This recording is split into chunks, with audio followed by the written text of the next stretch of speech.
What is going on, guys? Welcome back to the channel. This is Derek Brundle Fishing, and I am Derek Brundle. This is going to be a quick recap video of our trip down to Dale Hollow Reservoir in Tennessee / Kentucky. I'll do a full fishing video for those people that want to watch that. I know people just want to see a quick review sometimes, so this is what that'll be. I want to start off with what boat I was in. This is the New Canoe U10. It's 10'10". It's 41 inches wide. It drafts super shallow water. It only weighs like 72 pounds until you put everything in it. But that, I think, was the key to getting to where I was getting to. On Dale Hollow this time for the Bassmasters event, it was also a giant high school tournament going on, a big boat high school tournament going on, and an 80 boat local tournament going on, and they did not allow forward facing sonar in that tournament, so I knew at least 80 of those boats would be on the bank. And that's what we wanted to do. I wanted to flip bushes and trees. There was a lot of fish up shallow spawning or getting ready to spawn or have already spawned, and I was catching them in the bushes, getting in tight, and I was trying to get into where the bass boats couldn't go, and that's where this boat really came in key. Being only 10'10", I could sneak in and weave through some trees and get way in the back. Being that it doesn't draft much water, I got to go way up in the back of those pockets. One spot I found had a sandbar, and then behind it dropped off into about 2.5–3 feet of water, and it was about maybe 100-yard circle back there, and there was a bunch of fish in there. All types of phase of spawning have already spawned, fry garters in there, and then fish just eating shad that were in the bushes. So that's the spot I wanted to start at. That's the spot I wanted to target, and a big part of me getting back there was this smaller kayak at only 10'10", and again, with the shallow draft of this boat, I would pull in and I would get a little speed. I'd pull my motor and I'd drift over the sandbar real quiet, and I'd set my motor down real quiet because it was super shallow back there. And what I would do is I would shut off my sonar. I'd shut off anything that was making any noise. I didn't have my Eagle Eye 9 live sonar transducer in the water. I didn't even have that machine on. And I took my transducer on my switchblade arm and I raised it up so that wasn't in the water, just trying to be as stealthy as I could. And when I got back in there, my goal was to flip those bushes and maybe pick off a spawning fish if I saw one or whatever. For the spawning fish, I just used a simple, I just used a wacky rigged Senko. That did the job for most of the spawning fish. And I had that rigged just with a Yak Rod's Rip Series rod, 15-pound test braid to 12-pound fluoro leader, and I was just skipping it into those beds that were back in there, and the fish were eating it.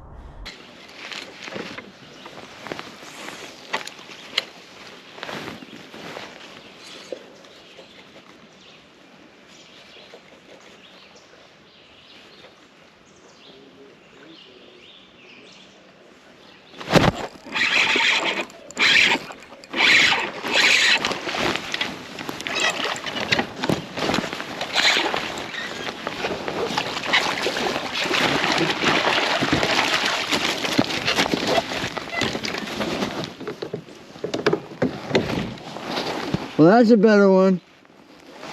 There you go.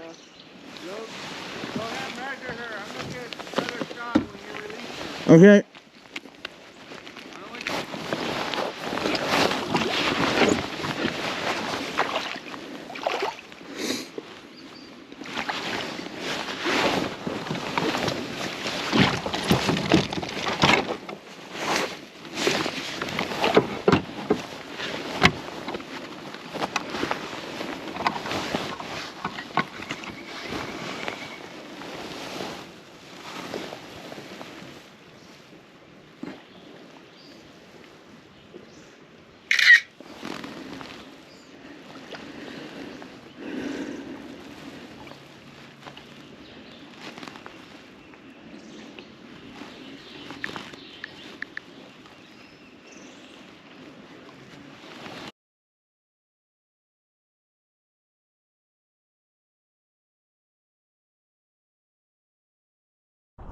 However, my setup was a little bit different for the flipping and the fish that were in the bushes. And that was this setup right here. This is the yak rods. This is the frog and heavy cover rod. It does a great job when you're flipping, kind of, you know, more open water stuff, punching and stuff like that. I go up to the feast rod. But this rod right here does a great job if you're flipping just bushes and, you know, kind of more sparse cover. And I was just throwing a, I don't know, I think that's a rage bug or something like that. 1/2 ounce tungsten weight. I had it pegged and I was flipping deep in those bushes. 20-pound fluoro. This is a 13 fishing Concept Z reel. Still on the fence on that reel. I don't know, I bought them on sale at Bass Pro because they were like a $250 reel and they came in at, I think, like 99 bucks or something. They may still have the sale going on, I don't know. And what I'll do is I'll throw a couple of clips in from flipping those bushes in this so you can just see what I was flipping. I'll throw those in right now, so check these out.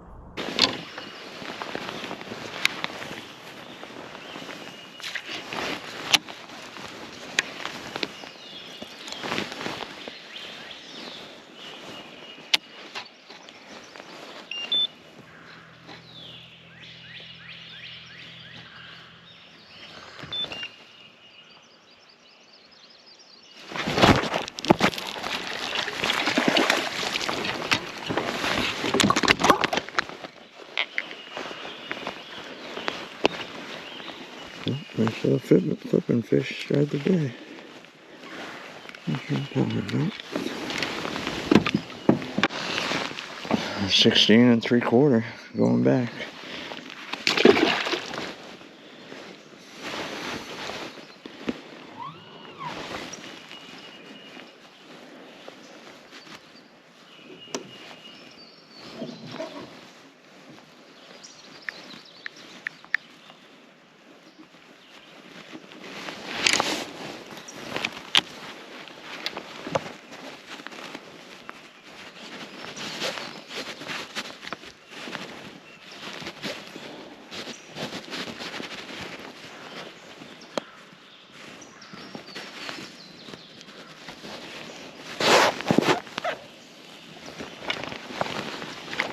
That's number 2.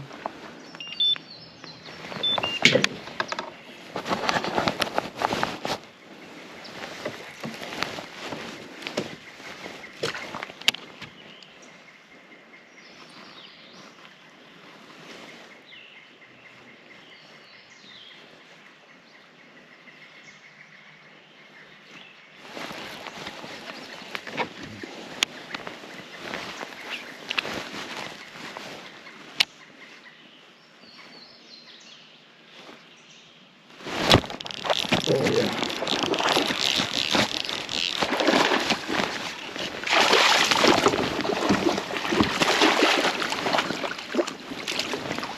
That's a little better. That's a little better one.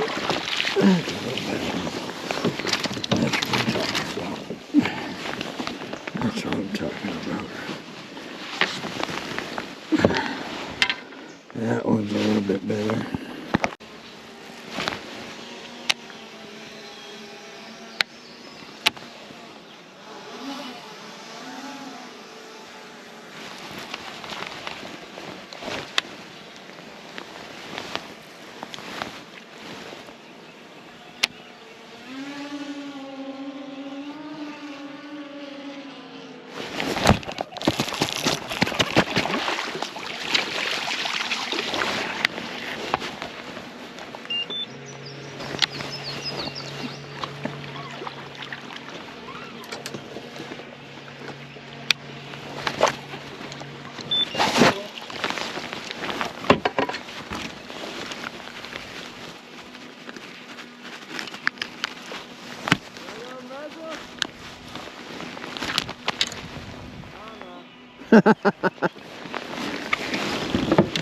I'll put him on because I need the 5th one.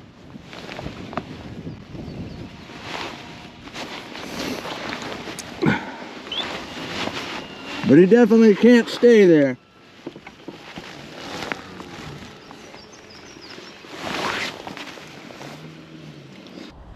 So anyways, those are the clips from flipping those bushes and back in those trees. Those fish were loaded up back there. And the bass boats couldn't get back there, and I knew that was going to be one of the keys to some less pressured fish. I hadn't seen any kayaks around that area in practice. I didn't even see any during the tournament, not way back in there, some out in the front of there scoping around and stuff, but that was a different story. Speaking of that, after I was done flipping and pitching those bushes and skipping at any of the bedded fish that I might have found, my plan after getting a quick limit was to run outside in the deeper water and start doing some forward-facing sonar fishing. I've been utilizing my Eagle Eye 9, the forward-facing sonar unit from Lowrance. I gotta say, it's a great unit, 999 bucks.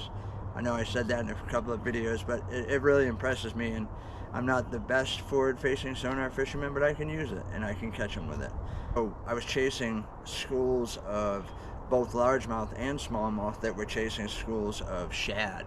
And I believe there might have been some alewife mixed in with those.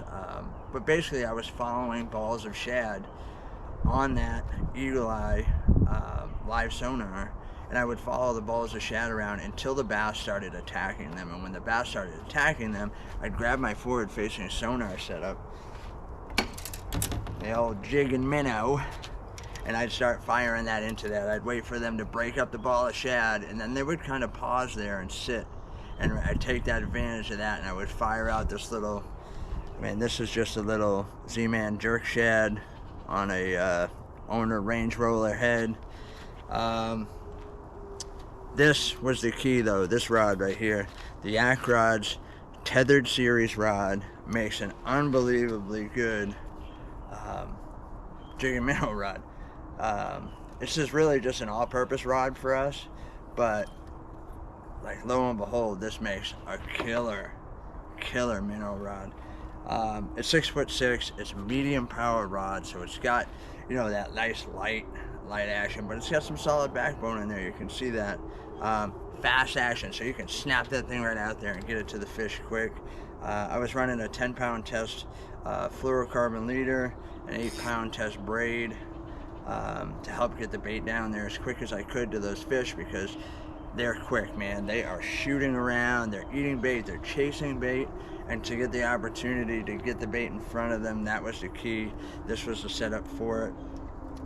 2500 series reel. This is a Quantum Smoke X, I believe is what this is called. Great reel, I really like it. But anyways, what I was doing was I was taking that Eagle Eye 9 with the live on, and I would just drive around until I found those balls of shad. Here's a quick clip of the balls of shad that I was seeing. That's basically what a better ball of shad looked like. Alright, so anyways, that's what the balls of shad are looking like. And I was just basically, like I said, following those around and waiting for the bass to attack them. It seemed like that was a better opportunity, a feeding opportunity. It seemed more natural to present a bait to them like that. I did throw at solo fish. They seem to be a lot tougher. Now, I also realized that those fish down at Dale Hollow, they're super finicky, they're highly pressured. There's a lot of people running around with forward-facing sonar. They watch Jacob Wheeler smash them on it there. Dustin Connell smash them on it. Anyways, they get a lot of pressure, and those fish are super smart. I actually had 5 different minnow rods tied up because I had caught some bigger fish in practice doing that, and that was my whole plan, to get a quick limit and then go upgrade using the Eagle Eye forward-facing sonar unit. And that worked out for me. I'll put a couple clips in right now of the forward-facing sonar action so you get a chance to look at that, see what it looks like.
last but not least, every once in a while I would come across a situation where I could see a brush pile on the forward facing on the Eagle Eye 9, and I could see fish down in that brush pile and they were swimming around.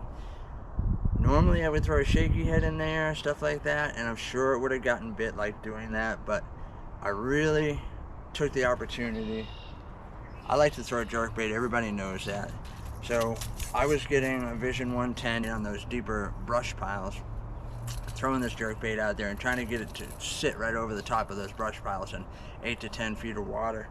And I did that, and did that on this rod right here. I'm super proud of it. This is the Yak rods, the Rip series, signature series, Derek Brundle jerkbait rod. We spent a long time designing this rod to make it the ultimate jerkbait rod from a kayak.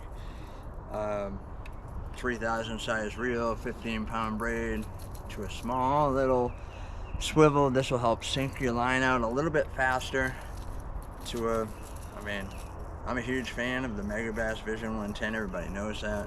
I also like the Rapala PXR, the Mavericks, those are nice jerkbaits as well. Shimano Stratic 3000, Derek Brundle Signature Series jerkbait rod. I was hoping that this would play more as I got further into practice, and then eventually into the tournament.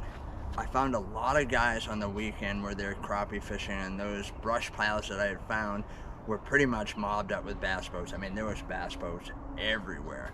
So I kind of abandoned that technique, and I stuck with the flipping and the pitching and the forward-facing minnow, and just kind of ran around and did my thing. We ended up coming in 7th place out of 233 anglers. I'm pretty proud of that. We made some cash. We had a great time down at Del Hollow, running the New Canoe U10, throwing them yak rods around. Man, I don't know if it gets any better than that. Kentucky, Tennessee, we were right on the border. What a beautiful state down there, or states. Super quiet, super, natural area. We had a great time. We had a giant house full of Team New Canoe members. We had a few other stragglers there. We had Adam Patrone was there. We had Christine Fisher staying with us. Great week down at Dale Hollow. So anyways, guys, this has been the video. I appreciate you checking it out. If you made it this far through the video, maybe go ahead and check out the actual tournament video, the full fishing video that I'm going to put out, or check out some of the other videos on the channel. If you get a chance, go ahead and hit that like and subscribe buttons. Really appreciate it. Anyways, again, thanks for watching the channel. Thanks for checking out this video. Hopefully you liked it. Hopefully you enjoyed the few clips that I threw in there. Hopefully you enjoyed the breakdown of the boat and the techniques that we're using. Until the next time, go fishing. Boom!